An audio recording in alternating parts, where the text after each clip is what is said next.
being recorded.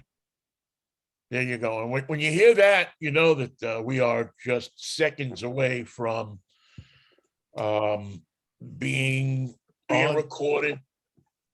There you go. Seconds away from being. There you go. Well, there's a lag in what we say and then what comes up. And the way it works here is I'm on this, my screen is away from my main computer. So it takes a second. I don't know why, but it takes a second for one to catch up with the other. The signal has to come from China. I'm sure, or the white, considering our record, either the Republican National Committee or the White House, one way or the other. He's Michael Knight. He's in Los Angeles. Yes, and I have visited Spoldaki, so I know what I'm talking about. He's in New York, Vinnie. He's in Seattle. And together we are Mikey and Vinnie. We join you every Monday, Wednesday, and Friday mornings at this time, 10:10. We switched it because, everybody starts at 10. We wanted to give you a chance to listen to them and what they're talking about today. And it's nothing important. And then come over here and hang out with us, right? They got nothing in the first 10 minutes. You've already proven that to yourself. So come on over here and listen to Mikey. That's me. And Vinnie, that's him. And the Spoldakian Prime Minister may be with us later. Yeah, he said he might make an appearance, like my Uncle Bush used to say. And Uncle Bush was a philosopher far beyond that of mortal men. Uncle Bush used to say, go with the fresh fish. Yeah. Yes, he did. Yeah, and go with the lean pastrami. Yeah. If the fish stinks, keep walking. By the way, there's a new pastrami store in the Farrell Valley of San Fernando, and we had pastrami the other night over at my daughter's house, Kailani and Steve and their kids, Kennedy Quinn and Bradley Knight Musha. And man, that pastrami was good. And it was a big, thick one with wonderful bread, and I could only eat half, which is a really good sign. Yeah. Oh, yeah. So I ate the other half yesterday, and it was just as delicious, like Italian food when it's served the next day. Next day, chili. There's a number of products. There's a number of foods that are much better served the next day, when they have time to. The meat has time to get tender. Whatever chemical reaction happens to it. But and if you're having a chemical reaction, say with someone who's the opposite political beliefs as you, Vinnie, say, you know what? Let's not talk about this now. Let's talk about it tomorrow. We'll reheat this, and it'll taste better. Exactly. That's a very good point, Michael. Do you have the same problem I have, Mikey? Is that, you used to go to a place like the Stage Deli or something like that. You Right. get a huge portion and you just scarf it down, Now you get halfway through the sandwich, now that I'm above the 60 line, I get halfway through the sandwich and I'm like, okay, I'll save the rest for later. But I think you should, because the feeling that you have is being full on this great big half a sandwich. You've eaten something that's already bigger than your head. So what they want you to do, so they don't have to wrap it up and give it to you so you can leave it with a doggy bag, is just eat the other size too. Now you've had one sandwich twice the size of your head. What's the upside on that? You paid for it, take it with you. Don't be a fool. And plus, there's coleslaw, French fries, pickles, and sometimes tomatoes on the table. Yeah, I mean, but I guess now I understand more. I never used to understand the senior portion. You used to go to a restaurant, and if you go from 3 to 5 or something like that, there's they always have on the menu the senior portion, and it's a buck less, but now I understand a little bit better. They say as you get older, you start to understand things a little bit better, and now I understand the senior portion. When I get older, I'll understand what you're understanding. But I'm too young right now. Yeah, okay. That's when people ask me how old I am. I say, I'm finally old enough to know better. Well, see, unfortunately, I can't say that. I don't know if I'm ever going to know better, Mikey. I mean, I may not know better until my final breath. I just I don't know. I try to think I know better, and I try to believe I know better. But the reality is, you get to you get set in your ways to a certain point. Although I will admit, I've changed over the past 5 years. I mean, I'm definitely a different person in many ways than I was when I was 50. I mean, Nonsense that we hear on the media these days, you can say to yourself, you know what? I know better. well, yeah, I think maybe that's the biggest change is you don't believe not that you don't believe everything you read, but you realize that everybody's got an agenda. When they talk about the grassroots effort to change our views on race, our views on agriculture, our views on marijuana being legal, all the things that have changed in our views over the years always have to start at the grassroots or it never works. It's not top down, it has to be bottom up. And what's working really strangely in our country is how far do you think you'd have to go in the state of Washington or in the state of California to find a rural sheriff who's willing to seize voting machines, who's willing to pledge allegiance to Trump, who's willing to swear fealty to Vladimir Putin, who's willing to say, using the power of the sheriff invested in me in this wonderful rural county, I say, Joe Biden is not my president, and the revolution begins now with me. I'm armed, I'm dangerous, and I'm here to enforce the law. But instead, I'm here to lead the insurrection. How far do you think you'd have to go? In Washington State, not far. Yeah, not far. Not far. Hour and a half tops. Yeah, I mean, you get to what's Wenatchee? An hour from here, hour and a half. Yeah, probably, something like that. That part of the state, the middle part of the state.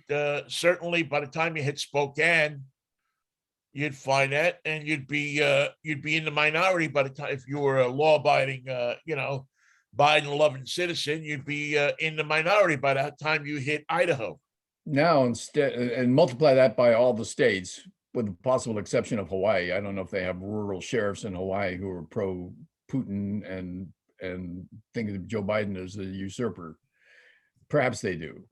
But the fact is that you can find those sheriffs in rural areas of almost any state, and you don't have to look hard. You don't have to look far.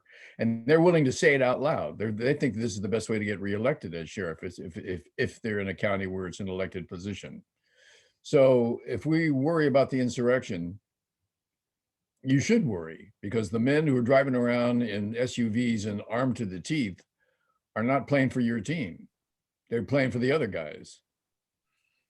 Well, I don't understand. And, listen, I don't usually watch Fox News or anything like that, but I happen to catch a couple of clips of it. And I will admit that you can always take clips out of context. But I've seen now 2 or 3 of the Fox News hosts, and I really shouldn't call them hosts, the propagandists at Fox, spouting off about why would we basically the same Trump line. Why would we be against Vladimir Putin? China is the real enemy. Why would we go to war, or why would we defend the Ukraine? It's the Ukraine's problem. Very similar to the late 30s when many people said, why should we defend Britain? It's their problem. And plus, those German fellows seem to have the right idea. Yeah, they listen. The trains run on time in Italy, and everybody gets a free vacation with Hitler, and And black is a slimming color. When everybody wears black, we look thinner and more svelte. And if you don't like black, they got those brown shirts that they. You could have a brown shirt and then work your way up. Right, and just because you haven't heard from your Jewish cousin in a year, don't worry about it. They're probably on that vacation that Hitler's paying for. If he had a distinctive belt buckle, you can look through the trash. Yeah, perhaps you'll find it there. But that's the you see, to me, that I don't get, if you're a patriot and you see a fascist dictator, strongman like Putin, how you can be on his side. how you can think that him taking over the Ukraine would be anything but bad for freedom. Back to Donald Trump on that one, Vin. Yeah, Right back to he's the Donald guy Trump. he's the guy that wanted to put Putin in NATO. Yeah. He wanted to put him in his hotel in Washington. Couldn't you just live here? Live here with us. Get used to the place. You can send emails back home and run the country from a distance. The oligarchs will take care of it. Why don't you hang here and help me rule the world? Yeah. Well, that's, you know what, that seems to be what they'd like to do. I mean, you know, they were fairly unopposed when they took over Crimea, and now they you know, look like they might be, and depending on who you listen to, poised to go into Ukraine. And they waited for the Olympics. We discussed the fact that they probably were going to wait till after the Olympics, but now it looks like they're going to make sure that they coordinate their invasion with the opening ceremonies. Well, did I think that everybody will be so occupied with the opening ceremonies of the Olympics? How many people are on a Ukraine team in the opening in the Olympics? I haven't seen anyone yet, but the Russians have called themselves the ROC, the Russian Olympic Committee. I saw some of the first competition last night. You know, I got to be honest with you, Mikey, and I'm a sports guy. We're both sports guys, and I don't know how much interest I have in the Olympics, to be honest with you. It's always that way until there's a competition that makes sense to you as a human. You say what this person sacrificed to be able to compete at this level. They took their natural abilities, trained themselves, and look at what they can do for a short period of time. When they're 30 years old, it'll be too late. It has to be now or never. Yeah, I guess, you know, it just, I don't know. There's something, maybe it's because it's in Beijing. Maybe it's because it's, I don't know, maybe because not that you don't know the people that are there, or you don't, you know, because I know you still appreciate the sports. Maybe it's, but I think maybe it's more that it's China than anything else, you know. Well, we did a pretty good, without refusing to send the American team, which would have been, I think, a poor idea. Our answer to the way the Chinese have destroyed their promise to keep an open and free and democratic Hong Kong, our answer to that was to do a diplomatic refusal. In other words, no high-ranking American officials will visit the games, will represent our nation, will say hello to the teams, will participate in any way whatsoever. Right. And all the Olympic Committee can say is, we don't do politics, which is pretty much what the Catholic Church said to Hitler. I understand you got a thing going here, but you know, here's the deal. We want to pass the plate. We want to keep the churches open. We don't do politics. So what do you say? Capiche? What do you want to do? Yeah, and the Catholic Church acquiesced and said, okay. We'll make a deal, make a short deal. So it's, yeah, I just, I still don't have, you know, and I think you make a great point, is that once you see the competition start, once you're flicking around the dial and you,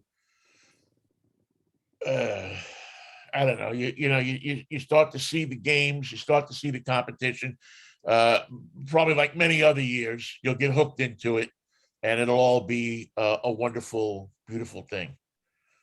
Probably. One never knows one day what'll catch the fancy of one's mind anymore. There's the fact that so many people have traveled from all over the world to one place, or to actually 3 locales where they're doing all the competitions. But the effort to keep it absolutely virus free is going to be a difficult one, and they're testing and testing and testing. So we've come to see that this is a totalitarian solution to the virus problem. But what is their only weapon in it? Yes, they'll take you away if you're sick. Yes, they'll lock you up if you're and put you in quarantine if you test positive. But then their chief weapon is one that we won't use, and it's testing testing twice, 3 times, 4 times a day, every time you enter a venue, every time you change venues, every time you go from one place to another, every time you enter the broadcast center.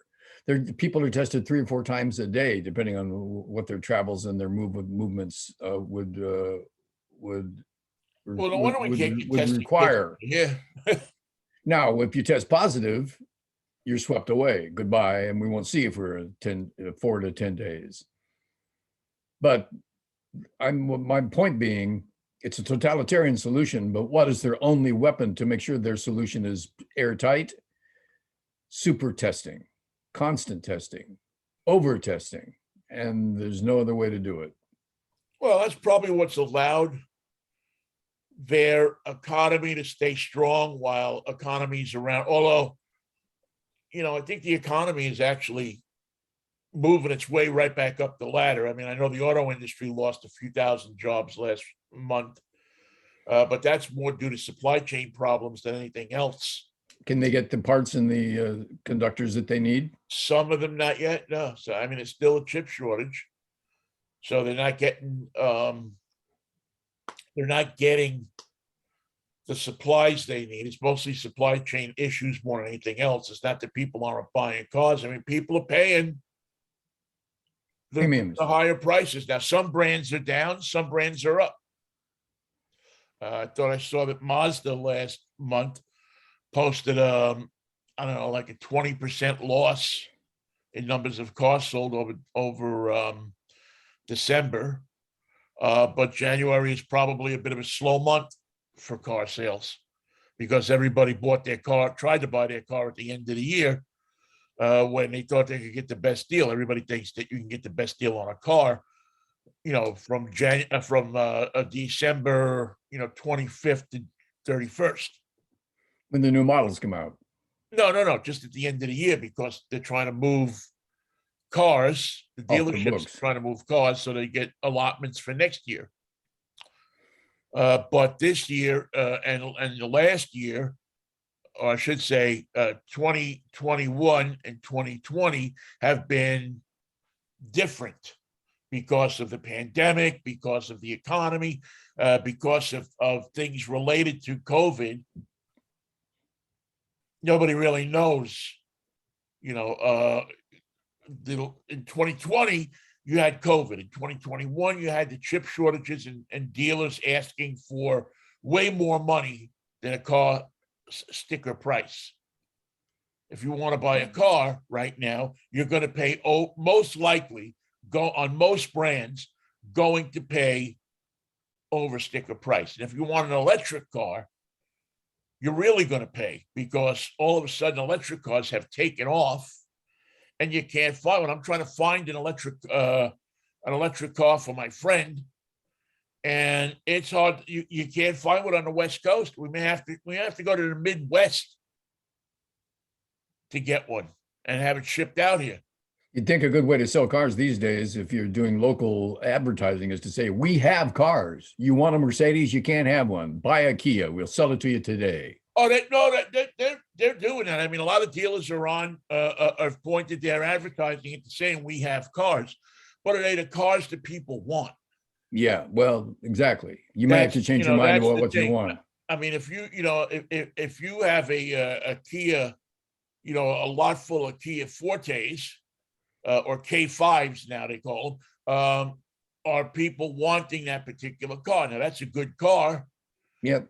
And if you get a straight internal combustion engine one, but the thing is now people want electrics. They want plug-in hybrids. They want hybrids. Those are the 3 categories where people are really, those are the sweet spots right now. And I think it's hard for people that want to buy a new car and have been now fed the whole line about electric cars. They're the future. They're this, they're that.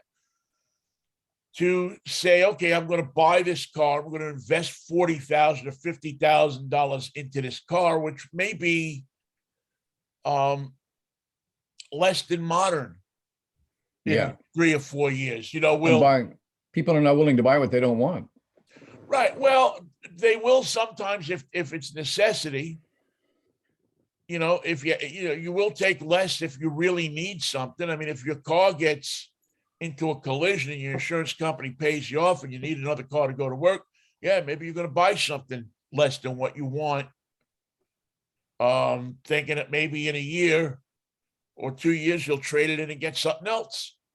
And if it's a really ugly car, like an AMC aquarium, in 20 years, it'll be worth twice its sticker price. Well, yeah, but people don't hang out. Now, the other thing you can do is you can always lease a car, for 3 years, but you tend to pay more money for that. But you know that in 3 years you can get rid of that car and get another one. Yeah. And there'll be more electrics out there in 3 years. So that's kind of, something that's on the burner about that. But, prices for everything are nuts right now. And I don't know. I mean, have Dick's hamburgers gone up? I went to Dick's Hamburgers, I don't know, 3 days ago, and I bought two deluxe, 2 fries, and a chocolate shake. Mm. And it was over $15. Now, can you get a malted there or just a shake? Just a shake.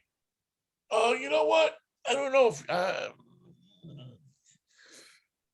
I'd have to, I usually order a shake. I think you might be able to get a malted.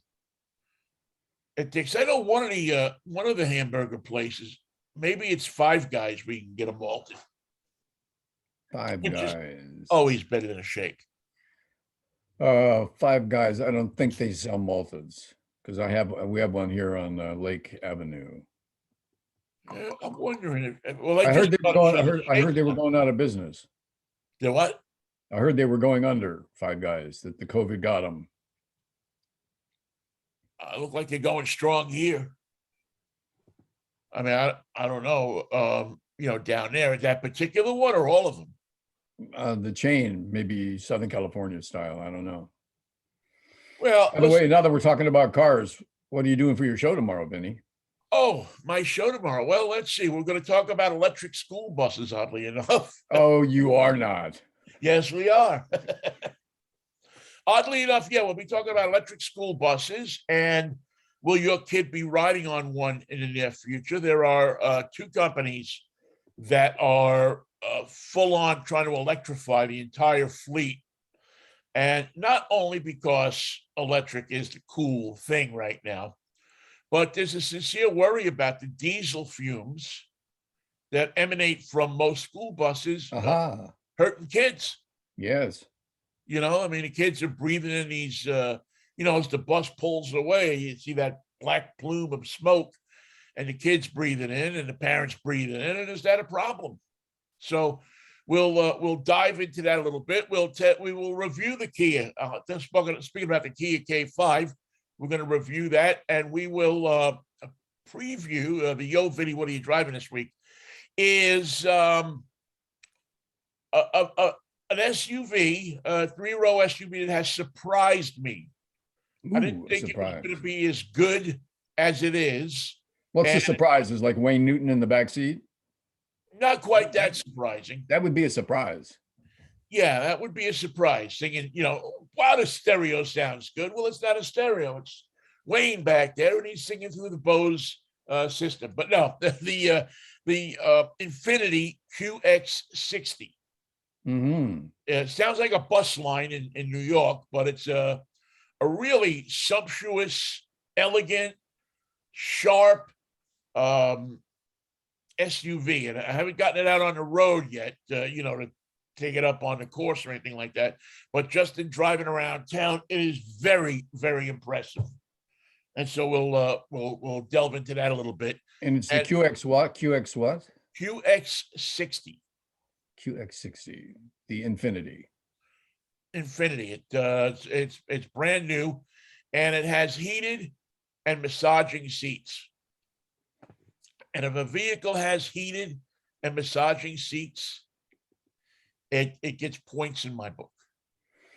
What do you think the East Coast is going to do for these big storms rolling in? Do you remember something like that happening when you were a kid in Queens? Oh, yeah. The monster storms? Yeah, used to happen all the time. Matter of fact, the year that I left, or the year before I left, we had the blizzard of '78, I guess it was. And I mean, people go to work, man. Yeah. People strap on their snowshoes and everything. Now, they never closed the transit system when I was living in New York. I mean, now they closed the elevator, they closed this, they closed that, the buses don't run. When I was a kid, that didn't happen. Matter of fact, the one thing that you could always hear when there was a big snowstorm was the trains on the elevator going along Roosevelt Avenue. They just didn't stop. They just kept going. The tracks were clear. The tracks were clear.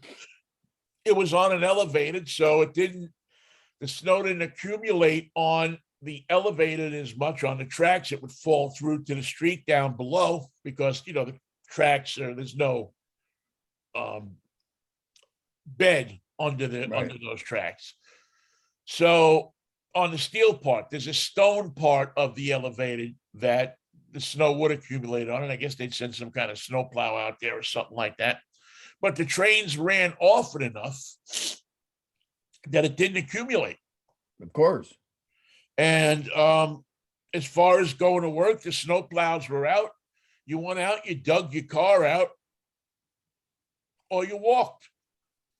I remember one year, it wasn't '78, but a few years before that, there had been snow. My father had left for the gas station early because he had to go shovel the gas station. I wanted to go down there and help him. So there was no buses running. The buses, well, they were running, but yeah, so you just get into the middle of the street, you walk. And there's a ton of people walking in the street, got down to the connecting highway, walked on the connecting highway, the Brooklyn Queens Expressway, because it was closed. There was no traffic. I mean, there was traffic, but one car would come by every 15 minutes, and walked along that to Astoria Boulevard and down to the gas station. Bingo, you're at work. And you're there helping to shovel the snow. My dad, for many years, didn't have a snowplow. He used to shovel it himself, or have a couple of people come by and open up a path to the gas pumps. And so, I mean, things stay open. People, nowadays it's different. Everybody's I don't know, people are soft now, I guess. Well, West Coast cities close with any kind of weather. East Coast cities just stay open.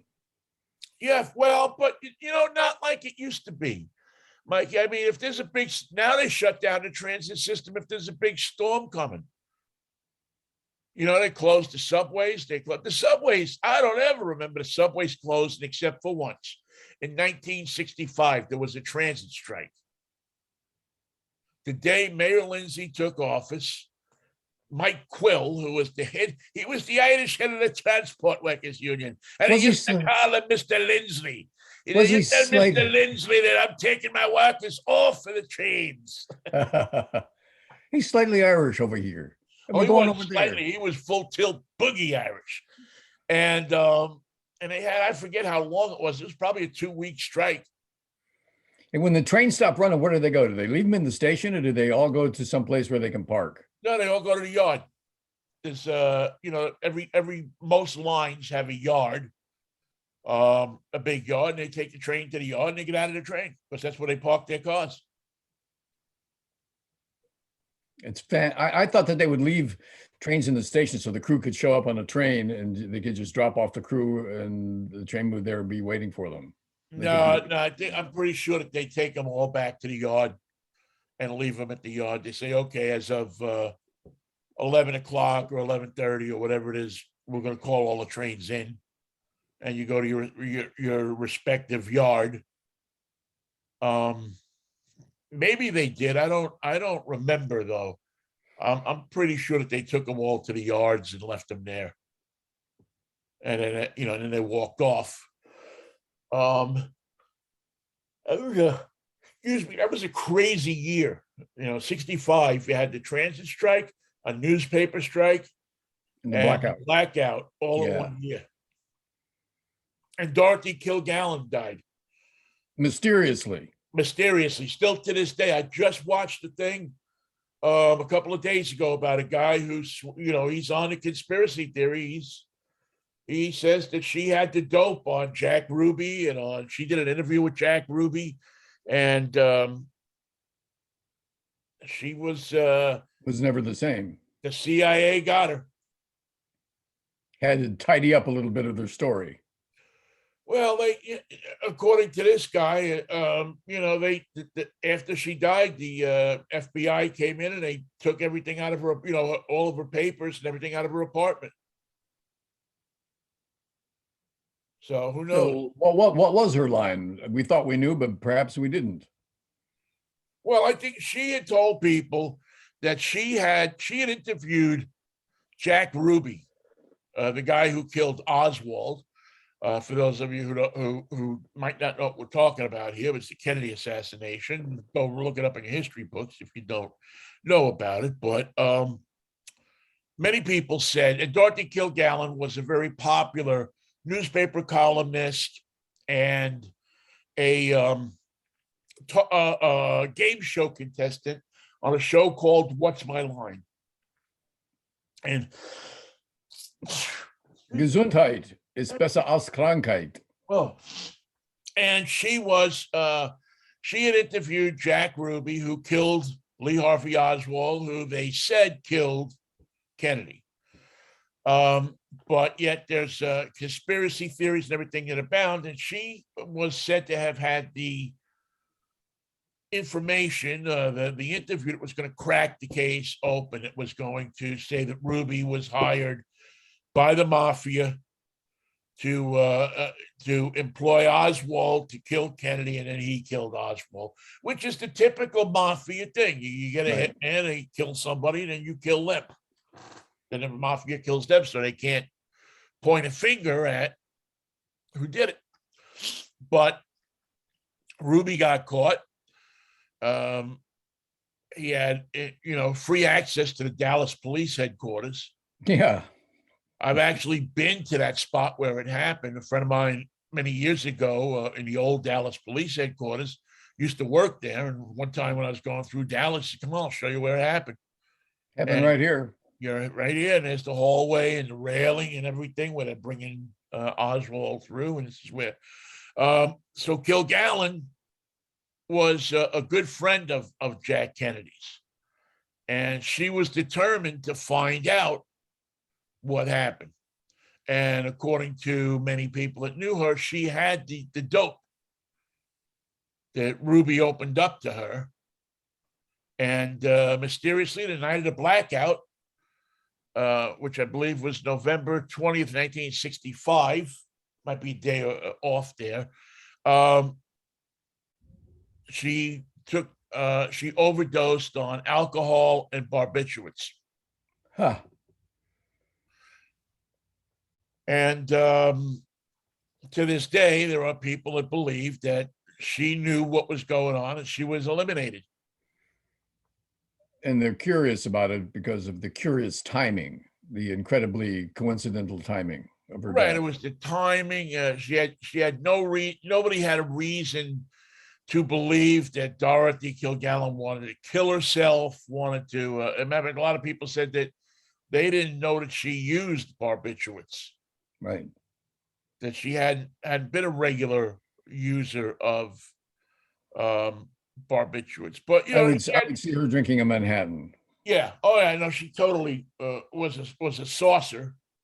I mean, she certainly drank her stuff, but a lot of interesting things about her death that was brought out in this guy's book. He's obsessed with her. I'm not obsessed with her, but I pay attention to her. She was always my favorite contestant on that show, and her name was Dorothy, and that was my mother's name. So, there was some kind of television connection there. And she was, it was interesting too, Mikey.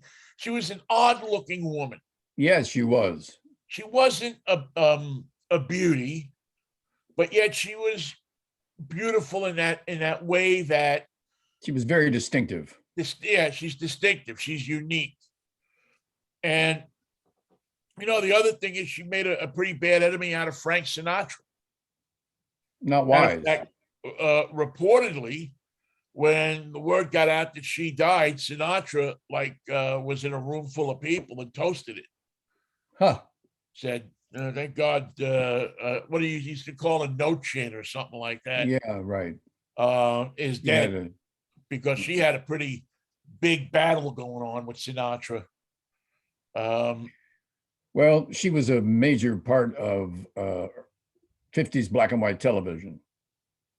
Yeah, and newspaper. She was a great reporter. She was her column. Like Bennett Cerf, she started in the newspapers. Yeah, yeah. She was one of and considering at the time that she was a woman, when there weren't too many women reporters, and again there were women columnists, Yes. but not reporters. And she, if you're ever interested, just go back and look at. I think her story is worthy of a movie.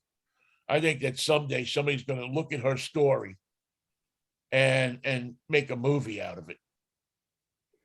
Because speaking of television and personalities and the judgments that lead to terrible faux pas on television, if the people who produced The Masked Singer had given any thought to the idea that having Rudy Giuliani on board was going to be a good idea, how did that play out? I mean, how did that around the table in the production meeting? They say, what could possibly go wrong? There's no downside to it. Rudy, everybody loves him. It can't be a downside. There can't be a negative part to it. And of course, that's on Fox Television. Well, Mikey, is there a negative part to it? I mean, everybody's talking about this today and yesterday. All of the 3 late night TV shows all used it in their monologue, all showed pictures of it or of the characters, or all did some kind of parody on it. They got more advertising for that show over the last 2 days than they could have bought. I mean, they could have bought ads on other, everybody on ABC, NBC, and CBS were talking about the show on Fox. Now, as I understand it, the masterful stroke by those people. 2 judges, Robin Thicke and Rod Jeong, the comedian, were angered by it and left the set. Yeah. But then they came back and finished the show. Is that right? That's what I heard. Yeah, Ken Jeong and Thicke, Robin Thicke. Both got up and left. I guess Jenny McCarthy stayed. I don't know. I never watched the show, so I don't watch the show. I want to know what song Rudy sang. I thought Folsom Prison Blues would have been a good tune. Yeah. Yeah. Or I fought the law and the law won. Yeah. I mean, listen, let's face it. I hate to say that, I don't believe that any publicity is good publicity, but in this case, putting him on accomplished what they probably wanted to accomplish, was I'll bet you that show, when it premieres now, I think they let the cat out of the bag a little bit too early, because I think the show premieres in April, is it? Oh, really? Oh, God. Or is it March or April? So you got his career could be over by then. Enough of a lag in it that people may forget, because, it's a news cycle. Now, if it premieres next week or something like that, well, then you're at a place where, okay, people will remember this and they'll tune it in. And I'm sure that somebody will mention it, between now and then. But for Giuliani, it's a paid gig. He probably got $100,000 to do it. And he has to sign that right over to his attorneys. Does he?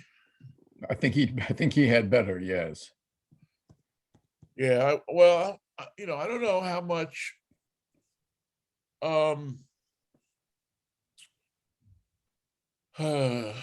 He's never been known for his speaking or his singing voice, so I have to assume that the song he sang was a parody of something. Well, but he's done a bunch of TV shows. He's hosted Saturday Night Live, I think, twice. Yeah.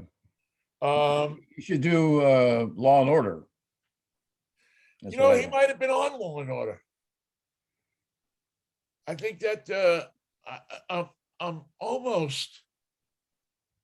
I mean, I gotta look. I gotta look here, but I'm gonna say that he was on. You checking IMDb?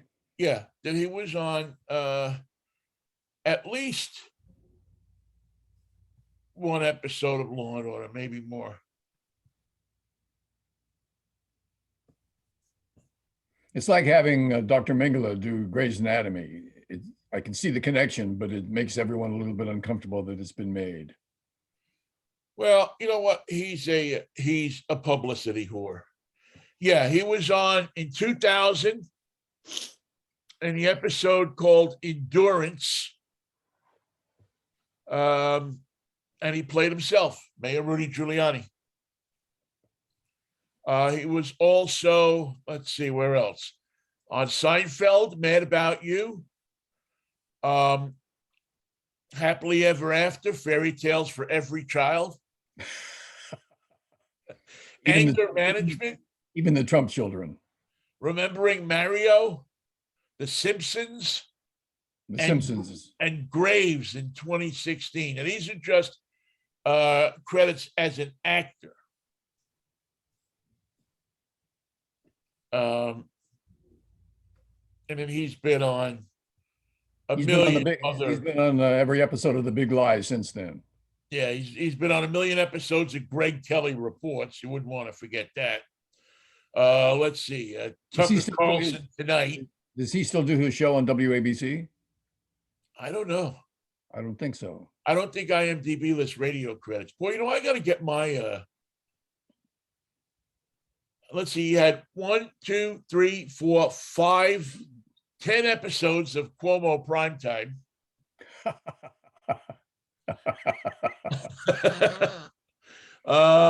6 episodes of the Ingraham Angle. They always used to invite him to the Cuomo thing because he would bring lasagna and bake ziti. Mario Cuomo must be looking from his grave, must be looking at Giuliani and go, I mean, can you think of a politician besides Nixon? And I'm not going to count Trump as a politician, but Trump is a psychopath. He's more like a psychopathic tropical storm. But can you think of a politician who has fallen from grace? I mean, think back to 2001, 2002. I mean, he was the guy that was credited with holding America together. Yep. Hard to believe. You know, that he was the guy that was credited with being calm and being cool and directing everything. And, because not a lot of people had faith in Bush at the time. Right. And he was the guy that he was the representative of calm and cool in a horrendous situation. And now he's made himself a national joke. A terrible joke. A terrible, awful, uncomfortable joke. Yeah, I mean, he's just absolutely made himself a joke. And he has no shame. He no longer has any ability to judge what he's doing as whether it's positive or good for him. He just does it. Yeah. I mean, and the people that he's aligned himself with are unbelievable. You know, I mean, it's almost like he took the lessons he learned when he busted up the mafia, when he was the one that was smart enough to figure out that you could use the RICO Act right against the mafia. He took all of those lessons that he learned and he started using them for himself. Because to me, there's no difference between what he and Trump do and what the mafia guys do. It's the same thing. And for the same ends. Yeah, to enrich themselves. They're not patriots. They're not people who are looking to preserve freedom or say to you, hey, you know what? America is a great place. They're looking to stick their hands in the pockets, get what they can, and leave it stripped. They don't care that, the mafia calls it busting a place out.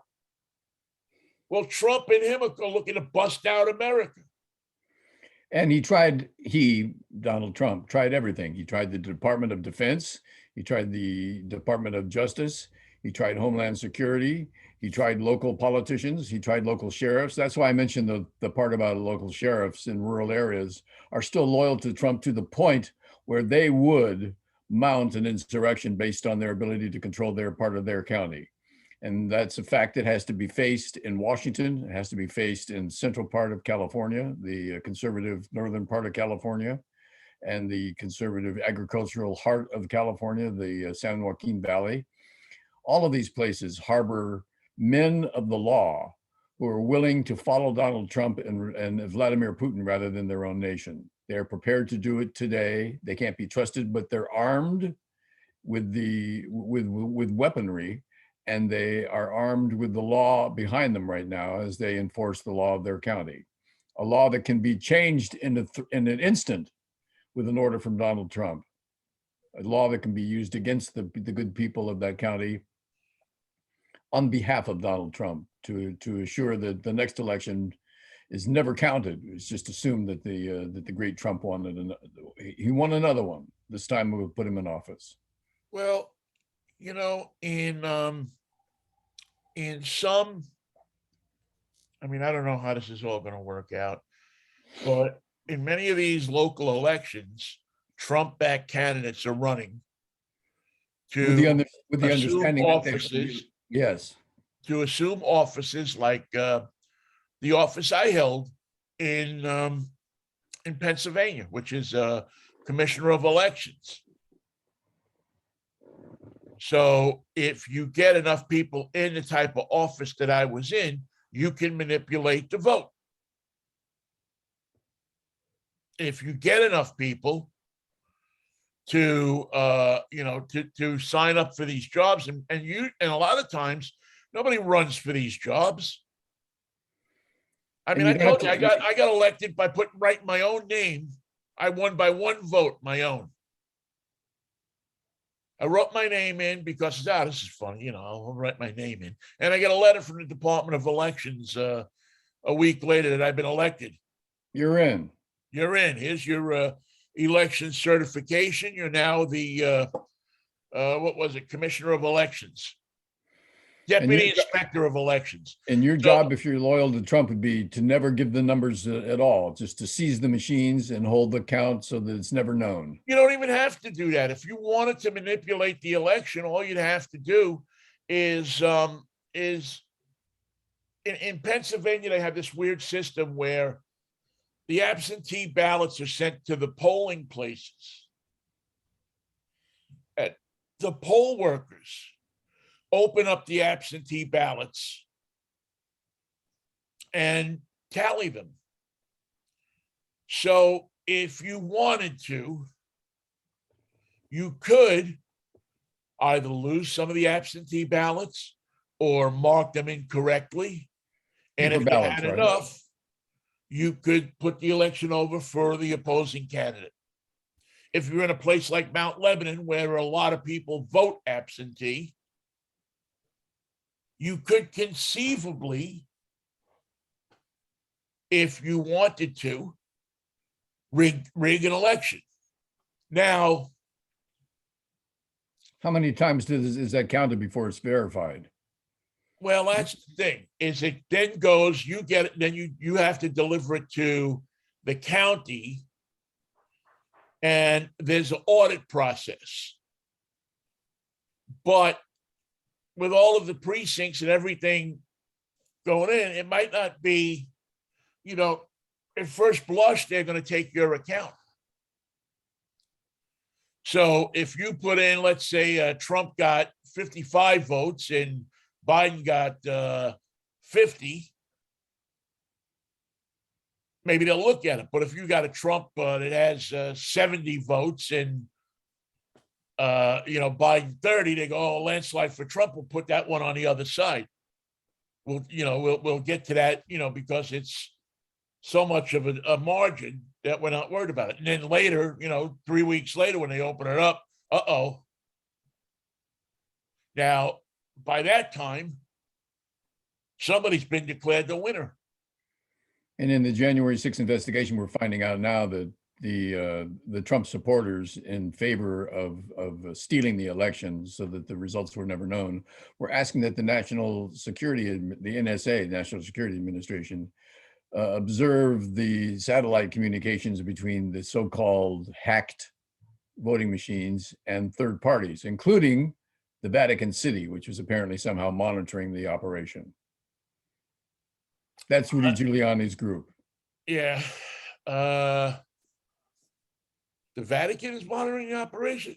The Vatican had the ability to monitor the traffic between the voting machines and the satellites, and had proof that the results had been hacked somehow. By who? Giuliani's saying. Giuliani and his supporters. Yes. He's off his rocker. Giuliani is off his freaking rocker. He's a troubled man. Like I said, I don't know what happened to this guy. I don't know if he got hit in the head or what, but could have been dropped on his head. Remember, something happened to this guy. Something serious happened to this guy, because he's turned into somebody who people look up to. I mean, my old man looked up to Giuliani because he was an Italian that busted the mafia. Matter of fact, somewhere in my stuff in Pennsylvania, I have an autographed hat from Rudy Giuliani. What kind of hat? A Sabret hot dog hat. Now that's a little slice of New York, baby. That is something. My old man was, when he was selling hot dogs, was like the head of the Hot Dog Vendors Association on Staten Island.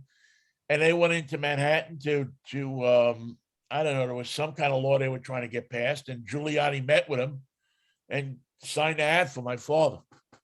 And he gave it to me, saying, "Oh, yeah." And so it's just sad how he's gone from being what he was to being what he is. Man, that's an ugly trail. And it really you can't even make a movie, because the movie would have to be like 6 hours long to get it right.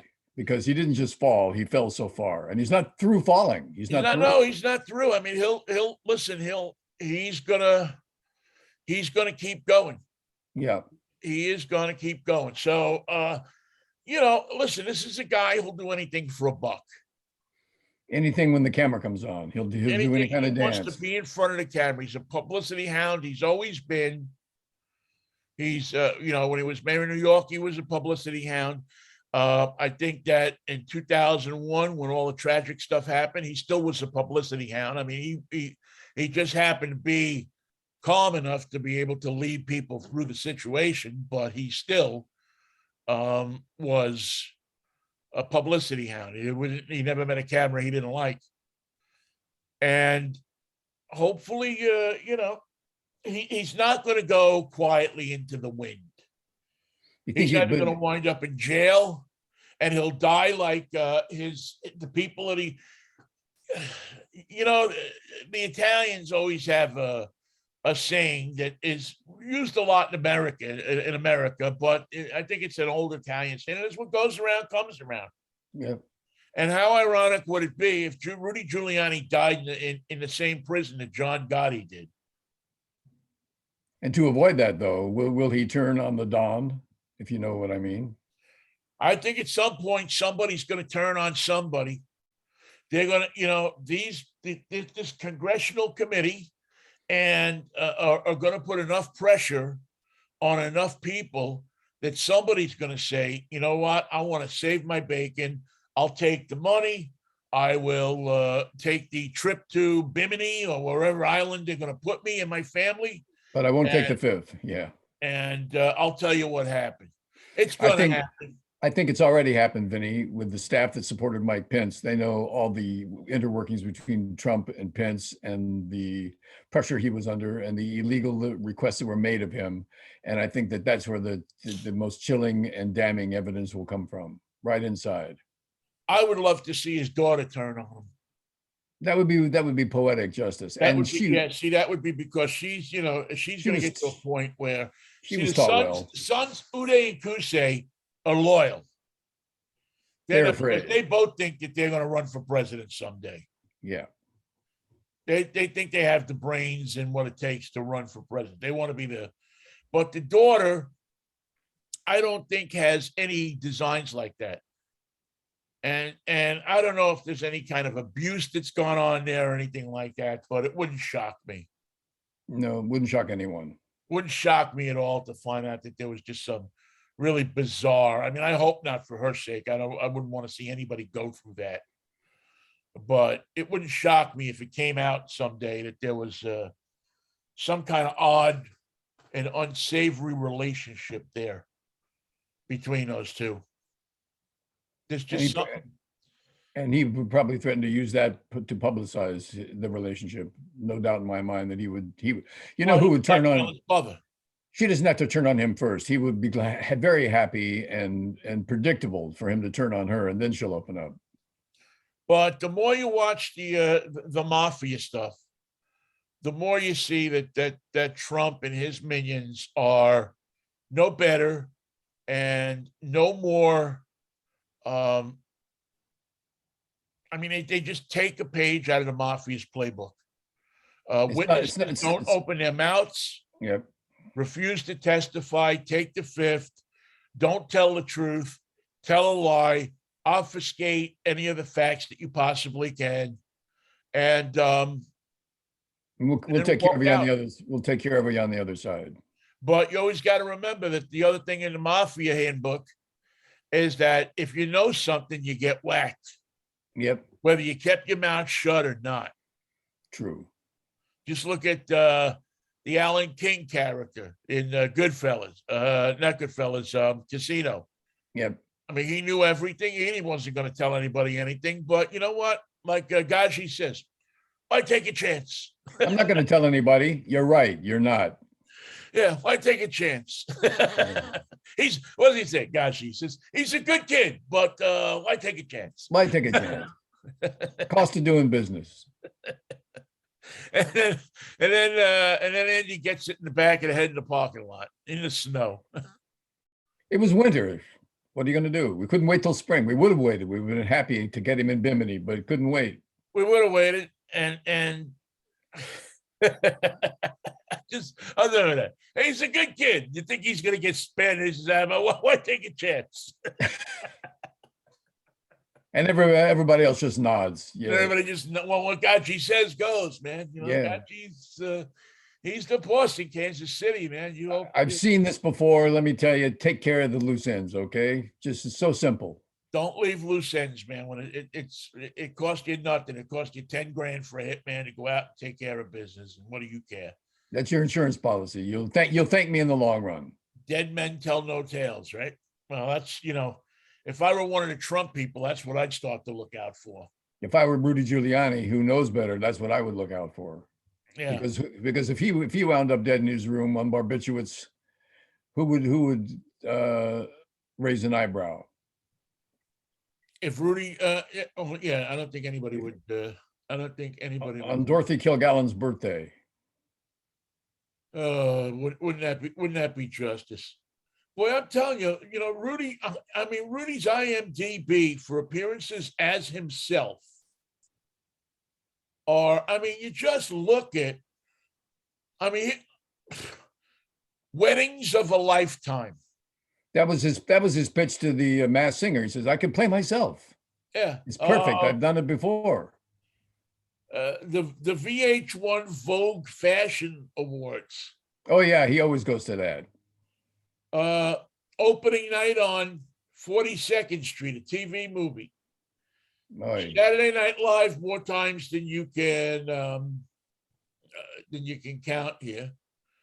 Let's see, Cosby. Oh, of course. Of course, because of the parting gifts, the goodie bag, the swag bag was really good Yeah, on yeah. coffee. Here's a bag of Quaaludes and Yep. two models. Um, let's see, A Night to Die For, Might want to work on Jackie that title. Mason, An Equal Opportunity Offender, There you go. I will not prosecute Jackie Mason. and according to IMDb, his first TV credit is 1982 on the Dick Cavett Show. He's on with Tom Wicker, Lee Brown, and Patrick Murphy. And then he wound up doing the Dick Cavett Show in 1989 and 1990 again with Lowell Weicker, who was the senator from Connecticut, I believe. I believe you're right. Well, you got to do the Cavett Show a couple of times, and then you get your SAG card, and it's all downhill after that. Also on the Tony Awards, the annual Friars Club tribute, a salute to Barbara Walters. Hello there. No, Giuliani has never met a camera. I mean, he's got more SAG-AFTRA credits. Yeah. I mean, he's probably going to get a pension check for them for $5,000 a month. He works more than the guy on television. Oh God, Jones, the crazy man Jones. What's his first name? There's InfoWars. Oh, Alex Jones. Alex Jones. Yeah, he works more than Jones. He works, and he's worked a long time too. He's definitely tenured in the union. He's got his health for another year. Yeah. You know Health what, benefits. Rudy? Just go away. Just go away. You're an embarrassment to us all. Us all. Us all. You don't have to be a New Yorker to be embarrassed by Rudy Giuliani. No, you're an special embarrassment to New Yorkers, but you're just an embarrassment to America. Just go away. And a criminal embarrassment if you happen to be a lawyer. This could happen to you, lawyers of America. You've been on all these TV shows. You don't need any more exposure. I'm sure you get a good table at whatever bar you stumble into, and just go away. We're at the point in his career where Rudy has to pay cash. Put it on my tab. Rudy, here's the thing. You know what? No, because in New York, you don't have to pay cash, because I'm sure that there's a network of people and bars and restaurants and stuff that still want to have him sitting there, to be able to say, oh, Giuliani comes here. It's weird like that. If we had done our show in New York for, 10 years, we would certainly have a couple of restaurants where we could go and sit at the bar, and they would buy us our food and drinks, and we could it's called a raconteur. Yeah, we could sit in the banquette with Henry Morgan and Bennett Cerf. Yeah, and just sit there and talk about the old times, kind of like we do here. Talk about the alcohol. The Mikey and Vinnie roundtable. Yeah, exactly. Maybe that's what we should do. We should just get a couple other people to, get. Well, that's something we got to work on. I think that one of these days we should do a KJR reunion. I think we should have all of us on Zoom or somehow be able to put it on and talk about the old days at KJR. I remember them well, I think. Well, I remember a lot of them. Yeah. I mean, it was I remember some things. It was a great time. We had the town by the balls for a couple of years. And they deserved it. It all ended when cell phones. Did you ever notice that? All the good times at KJR ended when cell phones came in. You'd think that they had more access, but it turned out that the access they had was not just to the phone, but to everything else the phone would do. Yeah. Well, once people got on phones, they stopped talking to each other. And then the babe left. All right, Mikey. Listen, we're already at 11:17. It's have a good show tomorrow, Ben. 8:00 in the morning. Thank you, Mikey. What do you got going on this weekend? Well, we got a sick cat in the hospital, so Yeah. we may visit tomorrow. Hopefully, we get him out of the clutches of the doctors today. And it was 47 degrees this morning, which is too cold for Los Angeles. So life as we know it has come to a standstill here. If the sun doesn't thaw out and get at least to 65 or 70 degrees, team coverage of the storm. You think that the storm hitting the East Coast, ice and snow, that's not a factor here. This is a time where temperatures are not even 50 degrees. Life cannot go on like this for much longer. Well, in the old days, the oranges would have frosted, right? Yeah, now of course there are no oranges, but we remember we have Orange Grove Boulevard. Right. But where have all the oranges gone? Long Long time. time passing. passing. Have a good weekend, Vinnie. Not that we've been working together a long time, but I fought the law. I fought the law, and the law won. There you go. robbing people with a six Six gun. gun. All right, Great, great. Mikey. We'll see you Monday if the Lord's will and the creek don't rise. Don't forget tomorrow morning, 8:00, drive time right here on Facebook Live, or also on 1150 KKNW here in the beautiful city of Seattle. We'll see you Monday if the Lord's will and the peace and the creek don't rise. And until then, Mikey, peace, love, Manischewitz, baby. What a wine. Bye-bye.